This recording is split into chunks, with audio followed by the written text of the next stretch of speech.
In the heart of London, where the River Thames glides gracefully under centuries-old bridges, and the rhythm of the city echoes through glass towers and cobbled streets, there stands a monument to modern creativity, the Tate Modern. Once a power station built to fuel the city's growth, it now fuels something even greater, the human imagination. Its towering chimney pierces the London skyline, not as a relic of industry, but as a beacon of transformation, a symbol of how art can rise from the ashes of history and breathe life into the present. As you approach from the Millennium Bridge, the building's vast brick facade commands attention, strong, timeless, and bold against the silver waters of the Thames. Every brick whispers stories of a city that constantly reinvents itself, where the old and the new coexist in perfect balance. Inside these walls, creativity hums like electricity. Every corridor, every gallery, and every light-filled space invites you to question what art can be. It's a place where paintings defy tradition, sculptures stretch the limits of imagination, and installations turn simple moments into profound experiences. The Tate Modern is more than just a museum. It's a living dialogue between artist and audience, between past and future, between London and the world. Here, art doesn't simply hang on walls. It moves you, it challenges you, it asks you to see the world not as it is, but as it could be. Before it became one of the world's most celebrated modern art museums, the Tate Modern was something entirely different, a power station. Built in the mid-20th century as the Bankside Power Station, its purpose was not to inspire, but to generate electricity, a giant of industry standing along the Thames, feeding London's post-war hunger for energy and progress. Designed by architect Sir Giles Gilbert Scott, the same visionary behind the iconic red telephone box. The building was a masterpiece of industrial architecture, a vast cathedral of brick and steel, crowned with a towering chimney that dominated the skyline. But as time moved on, so did technology. By 1981, the turbines fell silent. The station closed, its great halls empty, its walls echoing with the ghosts of power long gone. For nearly 2 decades, it stood abandoned, a sleeping giant on the riverbank, forgotten by many but waiting for a new purpose.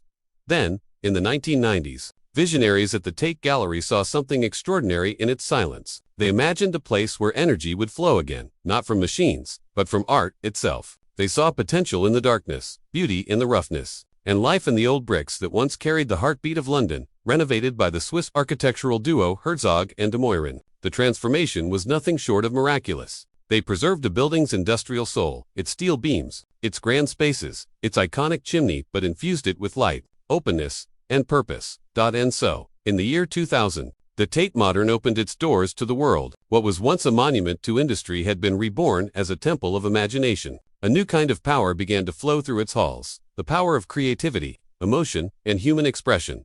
The Tate Modern didn't just emerge as a museum, it became a symbol of rebirth, a reminder that even the forgotten and the obsolete can rise again, transformed by vision, art, and the courage to dream.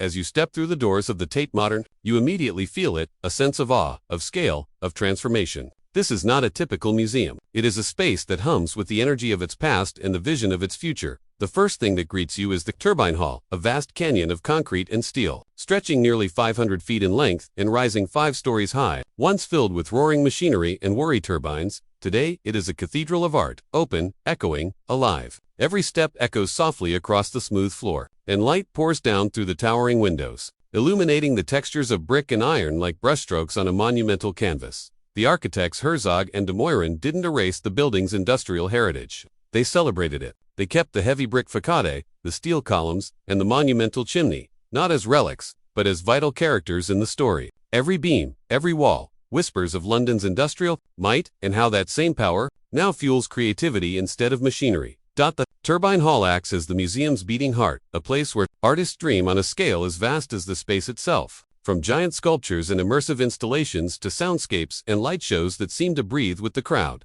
each exhibition transforms the hall into something entirely new, a living, shifting expression of what modern art can be. Above the hall, the museum unfolds into a labyrinth of galleries and walkways. Concrete and glass blend seamlessly with the building's industrial past, creating a dialogue between the old and the new. Natural light floods through skylights, casting soft shadows that change throughout the day, reminding visitors that this place, like art itself, is always in motion. The chimney, once a symbol of power and pollution, now stands as a monument of renewal, a beacon that can be seen across London, guiding art lovers from around the world. The Tate Modern's architecture is more than design. It is philosophy made tangible, proof that beauty can emerge from utility, and that even the coldest structures of industry can be reborn as sanctuaries of imagination. Here, Every brick, every shadow, every echo carries a message that creativity has no boundaries, and that art, like energy, never truly disappears, it only changes form.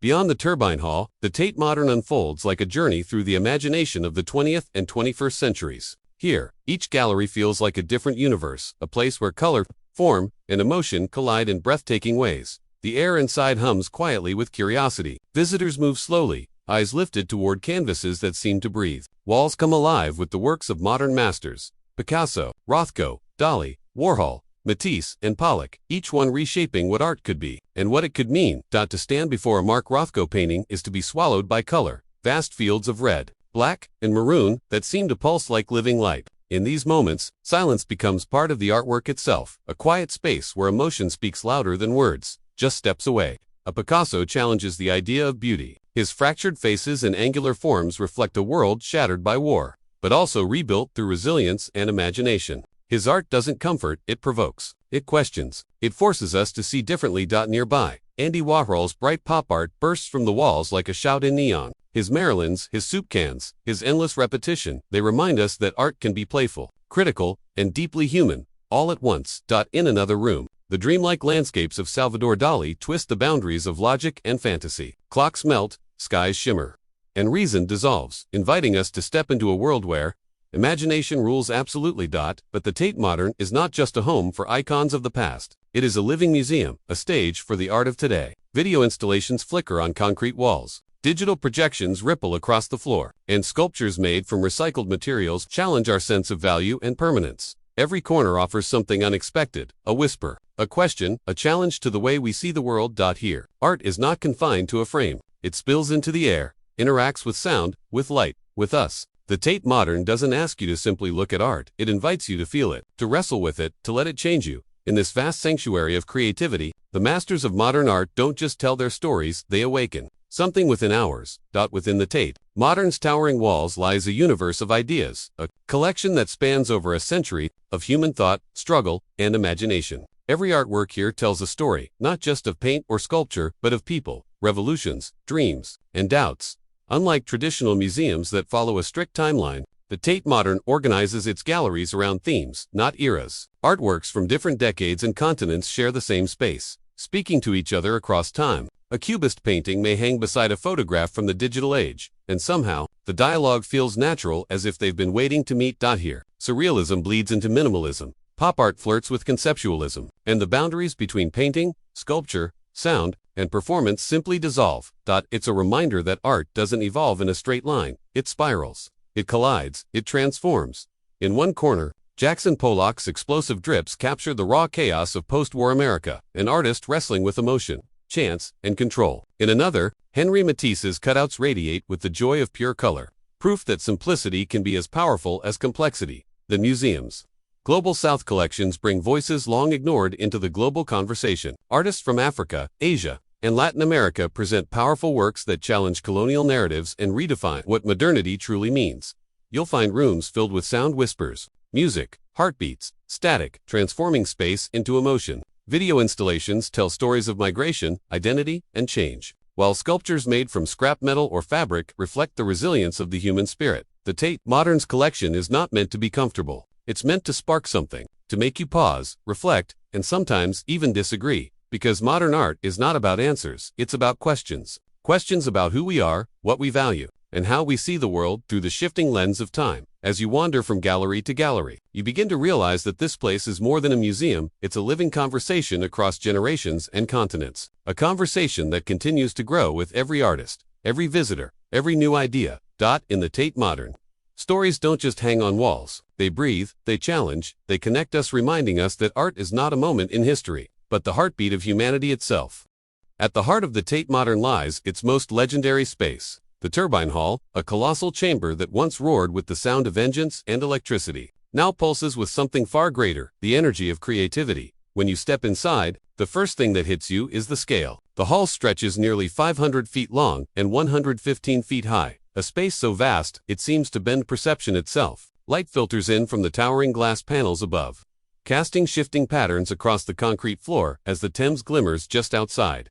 This is no ordinary gallery. It's a canvas of infinite possibility, a place where artists think in dimensions, not inches. Here, art isn't just seen, it's experienced. Over the years, the Turbine Hall has hosted some of the most groundbreaking installations in modern history. In 2002, Olafur Eliasson filled the space with a blazing artificial sun, a glowing orb that bathed visitors in golden light, transforming the industrial hall into a dreamscape of warmth and reflection. People lay on the floor beneath it, staring upward, their silhouettes merging in the mirrored ceiling above a fleeting moment of unity under an artificial sky. Then came AI Weiweis, sunflower seeds, millions of tiny, hand-painted porcelain seeds, each one crafted by artisans in China, scattered across the vast floor like a sea of gray and white. It was a powerful statement about individuality, mass production, and collective identity. In artwork you didn't just look at, you walked across it. In other years, the space has been filled with fog, flooded with sound, and transformed into a forest of steel, fabric, and light. Each installation rewrites the hall's story, and for a moment, visitors become part of the art itself.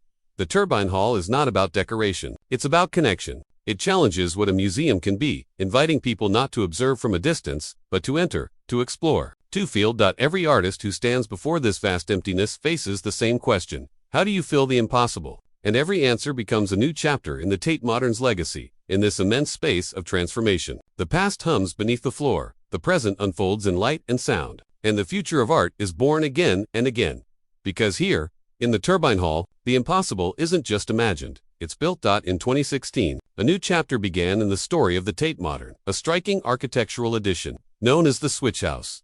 Rising beside the original power station, this 10-story tower of twisted brick and glass stands like a modern sculpture itself, an evolution of the past, reaching confidently toward the future. Designed once again by Herzog and de Moiren, the same visionary architects who transformed the old Bankside power station, the Switch House is more than an extension, it's a reinvention. Where the original building feels grounded and monumental, the new structure feels dynamic, fluid, alive.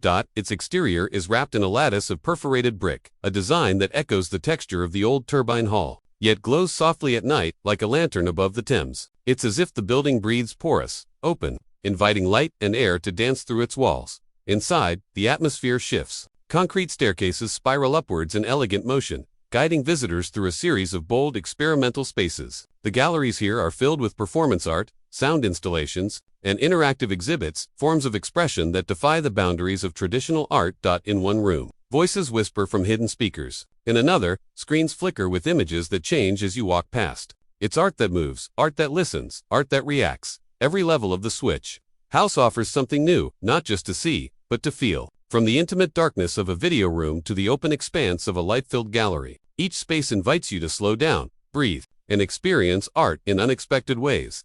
And then, at the very top, the journey culminates in the viewing terrace, a panoramic platform that opens out to one of the most breathtaking views in London. From here, you can see St. Paul's Cathedral rising proudly across the river, the Millennium Bridge stretching like a silver thread, and the city unfolding endlessly beyond. It's a view that captures the spirit of the Tate Modern, itself a place rooted in history, yet forever reaching for what's next. The Switch House doesn't just expand the museum space, it expands its vision. It stands as a symbol of how art, like architecture, can transform the familiar into the extraordinary. In every brick, every beam, and every view, the Switch House reminds us that creativity isn't confined to canvas or clay. It's something we build, something we live inside, something that reshapes how we see the world. The Tate Modern is not just a museum for scholars, critics, or collectors. It is a museum for everyone. But from the moment you step inside, there's no feeling of distance, no quiet command to stay behind the line. Instead, there's an atmosphere of openness, an invitation. Here, the doors are wide, the halls are vast, and the message is clear. Art belongs to all of us. Every year, millions of visitors, students, families, travelers, dreamers walk through these galleries. Some come to learn, others to escape, and many simply to stand in front of something that makes them feel. The Tate Modern was built on the belief that art should be accessible, that creativity is not a luxury for the few, but a language that speaks to the human spirit itself. Admission to its vast, permanent collection is free, because inspiration, the museum believes, should never come with a price tag. You don't need to understand every brushstroke or every symbol. You just need to be present to look, to listen, to imagine. You might see a group of schoolchildren sitting on the Turbine Hall floor, sketching their own interpretations of a sculpture that towers above them, or a traveler standing still, headphones around their neck, lost in the color of a painting that speaks a language words can't. The Tate Modern invites curiosity. It invites conversation. It invites the kind of wonder that turns strangers into explorers. Beyond the galleries, the museum offers programs, workshops, and talks that connect art to everyday life. to science, to technology, to identity, to the environment. Because art, here, is not confined to the past. It lives and breathes with the world around it. And outside, the museum's open plaza becomes a gathering place, a space for music, laughter, and the gentle hum of the city. Even the riverside walk along the Thames feels like part of the experience, a reminder that art doesn't always wait inside walls. The Tate Modern stands as proof that creativity is not an elite pursuit, it is a shared experience, a conversation between the heart and the world. In this space, everyone is welcome. Everyone is part of the story, and everyone, in their own way, becomes an artist, if only for a moment. Standing on the banks of the River Thames, the Tate Modern is more than a museum, it's a reflection of London's soul. This city has always been a place of contrasts, where the ancient and the modern stand side by side, where history breathes through stone and steel, and where reinvention is not just a process, but a way of life. The Tate Modern captures that spirit perfectly. It rose from the bones of industry, transformed from a power station into a powerhouse of creativity. Its story is London's story, a city that never stops evolving, never stops questioning, never stops creating.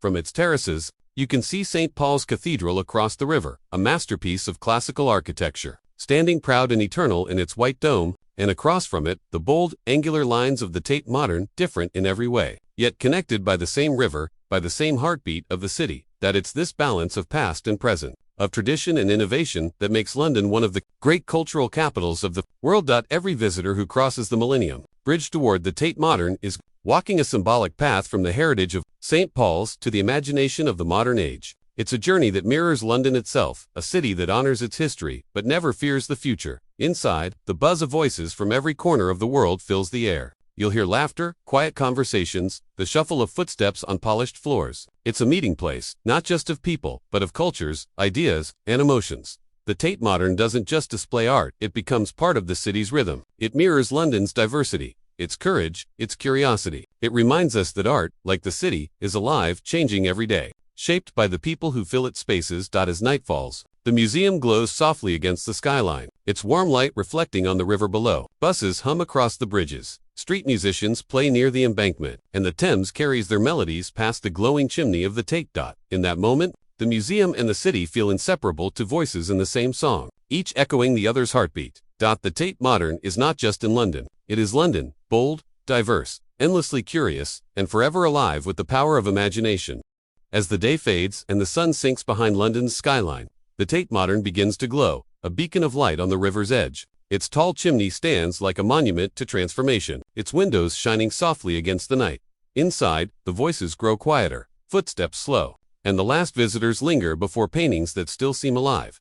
In these quiet moments, the power of this place becomes clear. It is not just a collection of art, it is a collection of human stories. Stories of struggle and triumph, chaos and beauty, fear and hope. Every brushstroke, every installation, every sound is a fragment of someone's search for meaning. The Tate Modern reminds us that art is not a luxury, it is a language, a universal voice that speaks to something deep within us, beyond culture, beyond time, beyond words. It reminds us that creativity has the power to rebuild, to reimagine, to turn the forgotten into something unforgettable. From the ashes of a power station rose a new kind of power, not the kind that lights cities, but the kind that illuminates souls. Here, on the banks of the Thames, art continues to evolve, to question, to dream. Every visitor who crosses its threshold becomes part of that evolution, part of a story that began long ago, and will never truly end. Because the Tate Modern is more than a museum, it is a living idea, one that dares us to see the world not as it is, but as it could be. So when you leave, when you step once more into the rhythm of London's streets, you carry a piece of that light with you, a spark of imagination, a reminder that art is everywhere, waiting to be seen, waiting to be felt, waiting to change the world, one mind, one heart, one moment at a time.